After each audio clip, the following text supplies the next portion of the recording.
Also developing tonight, a story out of Colorado where Senator Mark Udall is under pressure tonight amid suggestions that his office pressured the Colorado Division of Insurance to cook the books, to change the numbers so that it would look like fewer people had been canceled thanks to Obamacare than had in fact been canceled. Now we've obtained the actual email exchanges between the staffers, as the senator's office insists to the Kelly file that the numbers were misleading and that's why they had to meddle. Joining us now to talk about it, Colorado Congressman Cory Gardner, a Republican who had his own insurance canceled under Obamacare, and he's now demanding answers from the Colorado Insurance Commissioner. Good to see you, sir. And so what exactly is it that Senator Udall's office did?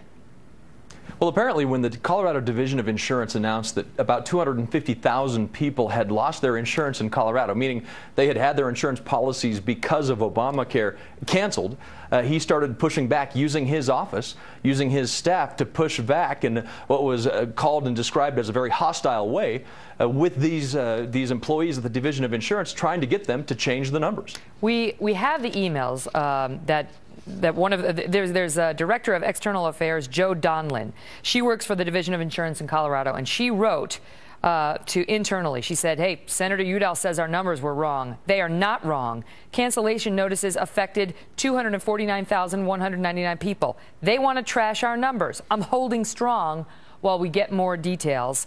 And then she goes on. And then she later writes an email to her colleague saying, following my email, I received a very hostile phone call from Senator Udall's deputy chief of staff. Marguerite is on the phone with his chief of staff right now. Happy Friday. Is this inappropriate meddling, or is this a senator's office just trying to correct what it believes is misleading information? Because they say a lot of those people didn't get totally canceled. They got canceled with a renewal offer. Well, the president's promise, if you liked your health care plan, you get to keep it, didn't come with an expiration date. And that's exactly what we're dealing with. 250,000 Coloradans that had their insurance policies canceled. Now, Senator Udall voted for the health care bill. I understand why he is concerned that this could jeopardize his election in 2014.